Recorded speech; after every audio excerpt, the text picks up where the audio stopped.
Hello, welcome to Network. My name is Phumelele Zondi with your technology and social media news. It's SABC Network on Facebook, Twitter and Instagram. News Network at sabc.co.za on email.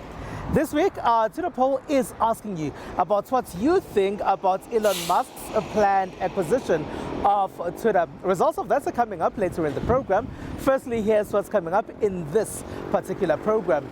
We look at music streaming and the legalities and the ease of how it's changed the music industry. We also have details on how easy it's going to be for government to introduce tech education in schools. And our conversation looks at 5G and about possibilities of phasing out 2 and 3G. So drums, guitars, like this one, and perhaps vinyl players is how we'd listen to music in the past. But digital technologies like mobile phones have ensured that we can stream music. But streaming comes with challenges as well, but it's also grown the music industry. It was a short video that did the rounds on social media that led to the rise of Uncle Waffles.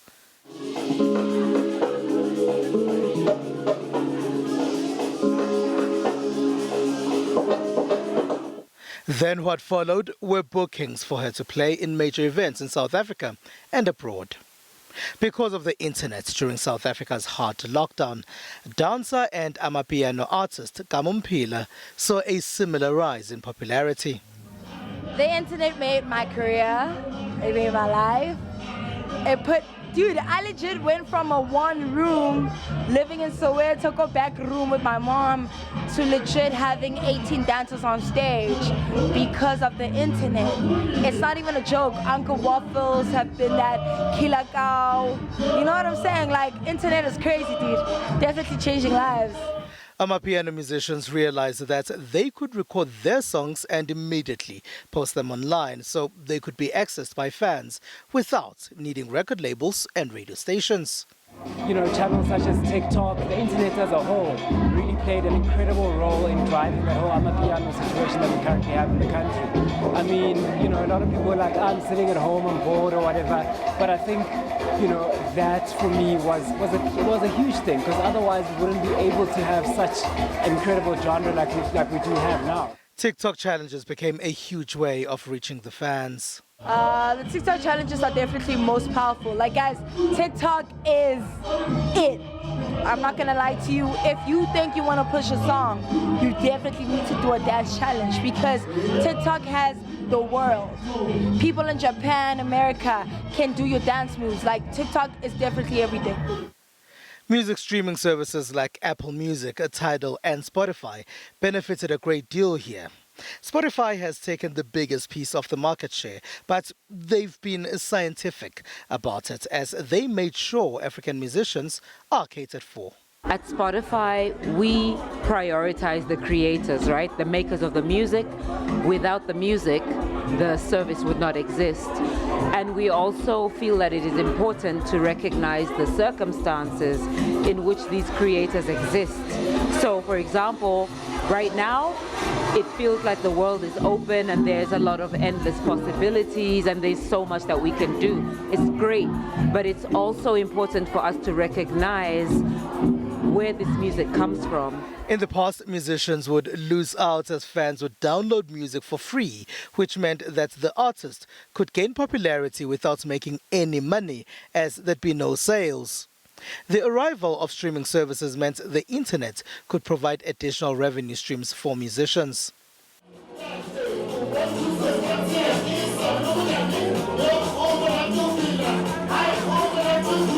Tebe, for example, has found some of his old Kwaito songs from the pre-streaming era being some of the most popular on Spotify, which means he, and possibly other Kwaito artists too, can make money from their old catalogs again.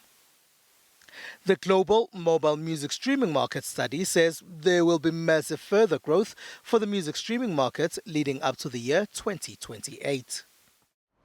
The South African government has been talking about introducing coding and other forms of technology in schools for a while now. But how easy will that process be? Computer coding has become the language of the 21st century, but it's still to be fully adopted in public schools. In his 2020 State of the Nation address, President Cyril Ramaphosa announced that the Department of Basic Education was making headway on the national rollout of the coding and robotics curriculum.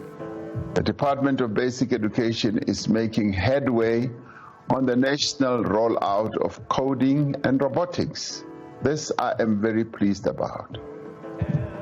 The draft coding and robotics curriculum has been submitted to Umalusi for evaluation and quality assurance, and the draft curriculum will soon be gazetted. He said this new curriculum will assist learners to align their skills with the knowledge of the rapidly changing world. If we are to seize the opportunities of the fourth industrial revolution, our education system must be reoriented towards its development in our country. Studies show that the country is lagging behind in the information technology skills that are needed for the digital revolution that we must embark upon. This is Get Ahead College in Komani in the Eastern Cape. Like most of the schools in the country, it doesn't include coding in its curriculum. Software AG has stepped in to ensure these learners are not left behind. Our strategy as Software AG when it comes to 4IR is to really take 4IR skills and expose communities in remote parts of our country. For example, the first innovation lab that we launched was in a township of Kato Manor in KZN, and then this is another one that we're launching here in the Eastern Cape. We find that in the cities already there are a lot of resources for communities that are based around the cities. So we make sure that we go in places where most organizations do not go. The curriculum is currently piloted in about 1,000 schools across the country. Well, the program is going well. Our learners are excited about it. Our teachers are also excited about it. The COVID forced us to stop it, and we had to focus on it. And we're happy that it's back on track and that we are monitoring schools. We are monitoring its implementation. We are back on the ground again, continue with the pilot, which we need so much because it teaches us many lessons that we need before we go on full implementation. So we believe that before we decide on the date and time and approach in terms of the full implementation, we would have learned some lessons that are going to tell us whether we are ready as a sector and whether our schools in the rural areas and the urban areas are ready. There are a number of schools that have already introduced coding in Gauteng. Learners at the Sedibatudo Primary School in Soweto are adapting quickly. We, with keyboard coding blocks, are helping to prepare the children for the fourth industrial revolution in a fun and creative way that they don't even realize that they're actually learning. The beauty about it is with the one box, they can build up to 397 different types of robots with just 111 pieces. While fellow classmates run around the schoolyard during lunchtime, these learners are busy tinkering away with programming robots. Neketa koloi ka DC motor block. Nekifilang neketa robotic. Robotic is showing us is showing us how do you connect a robotic. I feel happy because I make a robot, I make field robot, and I make car, I make camera robot, I make anything in robot. Those in the industry say equipping learners with the skills they will need for tomorrow's job market will make these programs exciting, especially as the world ushers in the fourth industrial revolution. Starting off at an earlier age, it's something where the mindset will now be different, right? You're introducing them to another world that they can see actually there's possibilities of me doing this as a job, right? They with coding, I'm in an industry where you don't even need a degree, you don't need a master's to be in this space, but it's you communicating with the system itself or with the software that you're utilizing. And that software doesn't discriminate based on your skin color, your age, or any other of those demographics. The full-scale implementation of the program for grade R to 3 and 7 is expected in the 2023 academic year. When COVID-19 lockdowns came, a lot of people were consuming their content through streaming services online. But it seems like that has changed, as the number of people who are consuming content on Netflix has dropped just a little bit. But streaming services have also changed the face of the film industry. Before now, much of Africa's content was only limited to African audiences who had a way of accessing it on the streets or on TV. But video-on-demand services that cross borders ensure that this changes. Netflix's South African show, Blood and Water, made it to #1 at the time on the platform, even in the United States of America. Netflix Director of Public Policy for Sub-Saharan Africa tells us that they have about 900 million in investment for South African content production. South Africa is on the cusp of something really spectacular, and this is why we're making this kind of commitments to show that the creative industry does have a role to play as far as pushing this country forward on its economic agenda is concerned. So we're super excited about this. Some local content creators have welcomed the news with enthusiasm. From a creative point of view, I think it's a good thing. It's a good thing because it promises to create jobs and, the expansion of the industry, allowing artists to tell their stories.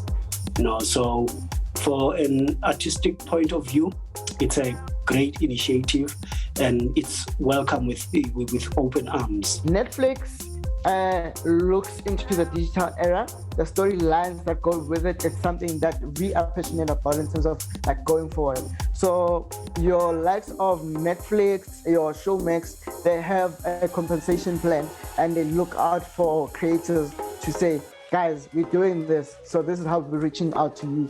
So as much as with me, we've worked a lot with Netflix. I think that's one thing that I'm proud to say, that Netflix enjoyed incredible growth for about a decade, but new competition means they have to share the spoils now. 10 years of fabulous growth at Netflix has finally hit a wall. I think the rest of the content industry has responded to Netflix having disrupted the business so thoroughly over the last 10 years that all of these companies now, from Disney on down, have introduced their own streaming services. And so I think basically times have caught up to Netflix, and essentially it is more or less fully penetrated in the US and Canada. Arguably in other parts of the world, such as Europe, its penetration is getting pretty full. The streaming giant might be going through a slump right now, but commitments of investing large amounts of money in the South African film and television industry proves that the company is not going anywhere anytime soon. SABC Network on Facebook, Twitter and Instagram. News Network at sabc.co.za on email. After the break, we chat about phasing out of 2G and 3G and the introduction of 5G.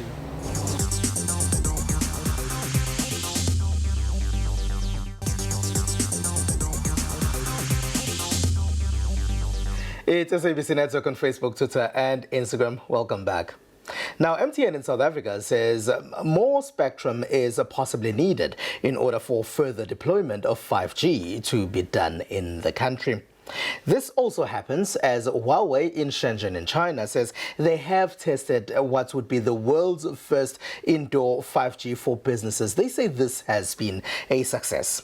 Now, here on Network, we've also told you about Soweto residents who complained to us about their worry that there are cables that are running on top and not underground in the township. But Mandla Ngobo, who is the founder of Accelerate, says this is nothing to worry about, really. The primary driver, right, is if you think about the model, when you're deploying fiber, the cost of deployment dictates how much you charge for the service afterwards. The cost of deployment, if it's underground, it's extremely high. It's extremely costly. And it also takes quite a long time because you have to literally dig every meter. So once I'm finished digging, then the end user must reimburse me for those costs. So I've got to recover my costs, and therefore it means the service is going to be expensive. Now, if you look at what's happening around Soweto and some of the lower LSM areas, is the preferred model is to do it what we call aerial fiber. So you put poles, you string cables along the poles. I'm deploying much quicker, my costs are lower, therefore you as the end user get the benefit of enjoying the service at a reduced cost versus what any other person where it has gone underground would be paying. To further our discussion on 5G networks is Themba Ndubane from Masana Group. Now, Themba, hello and thank you very much for being a part of our network. Maybe if you can start by telling us if South Africa needs to start thinking about folding 2G and 3G networks and how that process should be. Well, I certainly think that 2G and 3G should be phased out because this technology is quite backwards. The internet speed there is quite low. The latency is very low. You have a lot of dropped packets. And as a result, it's not the kind of technology that you would like to keep. Even the devices that are compatible with 2G and 3G, most of them have already been phased out and there's no support for them. So it is basically a technology that is holding us backwards. It is unfortunate that at the end of the day, people age quite slower than the rate at which technology evolves. And as a result, at some point, people get what we call technology fatigue, in a sense that they feel that they are not able to keep up with all the technological advancements. But definitely 2G and 3G are very well outdated, and these are not the kind of technologies that we would like to keep. And we can phase them out by trying to give people incentives in disconnecting completely from 2G and 3G. For instance, we can say for any person that still has a 2G or a 3G mobile device that they're using, if they are willing to connect to 4G or 5G, they'll be incentivized somehow when they trade in that device and buying a new one. While there are still some rural areas, Themba, that still have no network connectivity at all, wouldn't perhaps not be best to deploy 2G and 3G to those areas? Well, my take is it would be best for them to just go straight to 5G. And I say that because even from its initial design, 5G was not designed to replace the previous technologies that we have, them being 4G, 3G, and all the way back. Instead, 5G has got what we call backwards compatibility. So if you have a device that was initially designed to connect with 3G or 4G, if you connect on 5G, you should still be able to have connectivity. So as a result, instead of us saying areas that were still on 2G or 3G coverage should now rather go into 4G before we introduce 5G, we actually are basically slowing down technology and advancement. And because 5G has got that backward compatibility, it would be best for them to just go straight into 5G and roll it out. As deployment of 5G has started in South Africa, there are a lot of misconceptions in the beginning. What exactly is 5G and how does it differ from the rest? It's purely just the speed. For instance, with 2G, you could only connect to about 144 kilobytes per second. Whereas on 5G, you can go as far as 1 gigabyte per second. Now, if you're doing the comparison, that's about 1,000 times faster.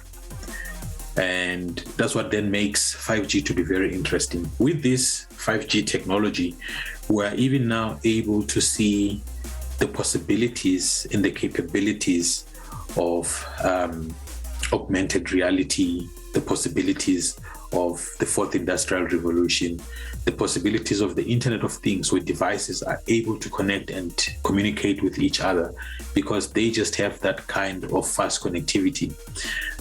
You now can connect your TV directly to the internet instead of having it wired with a cable that's connected to a dish. So that's the possibilities of what 5G can do. This is a process that started recently, but is deployment of 5G networks fast enough for you? I don't think it's fast enough.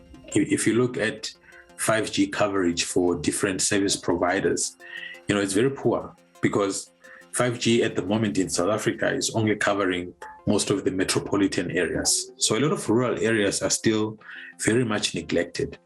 And I mean, if we are saying that we're trying to become interconnected people in South Africa, then we're definitely rolling out 5G at a very low speed. Now, Themba, there are parts of the world that are already discussing what would be 6G networks. Is that conversation not premature? A lot of developing countries are planning to do, or rather to roll out 6G as early as 2030. Now, if you're looking at the time frame, that's about 8 years from now. If we are saying discussing something that should be rolled out 8 years from now is premature, then by the time we start discussing it, it actually might be time to implement it. So I would say, let's start the discussion. We might not have the capacity to roll it out as early as now, but as long as the discussion is there, then it creates the interest, and it also makes it easy for other role players to start thinking about how we're going to be implementing this 6G.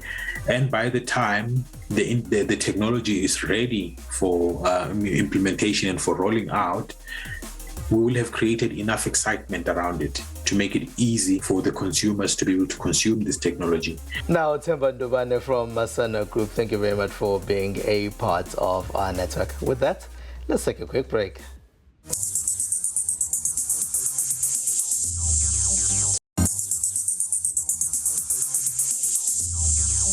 It is the SABC Network on Facebook, Twitter, and Instagram. News network at sabc.co.za and email. Welcome back. Here's what else took place in the rest of the world in the tech space. Elon Musk clinched a deal to buy Twitter for $44 billion in cash in a transaction that will shift control of the social media platform populated by millions of users and global leaders to the world's richest person. It is a seminal moment for the 16-year-old company that emerged as one of the world's most influential public squares and now faces a string of challenges. Discussions over the deal, which last week appeared uncertain, accelerated over the weekend after Musk wooed Twitter shareholders with financing details of his offer. And now in Sweden. The National Postal Service in Sweden, PostNord, is training staff using virtual reality headsets to simulate everything from operating vehicles to sorting packages.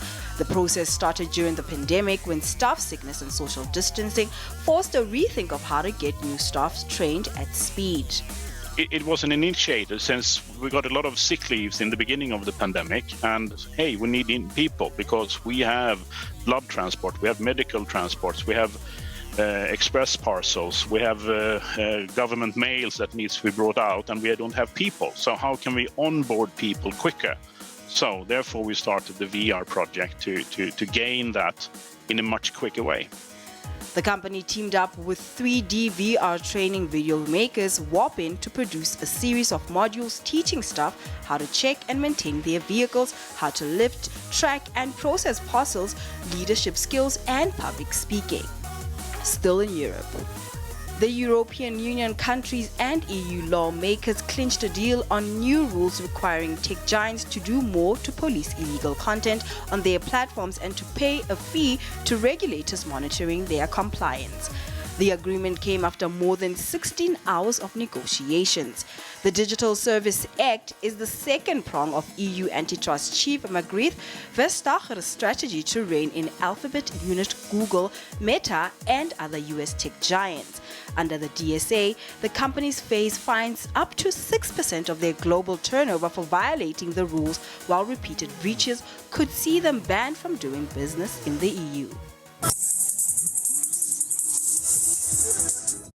SpaceX and Tesla founder Elon Musk has said that he is buying Twitter, and this has been agreed upon. So this week our Twitter poll is asking you what you think of this acquisition.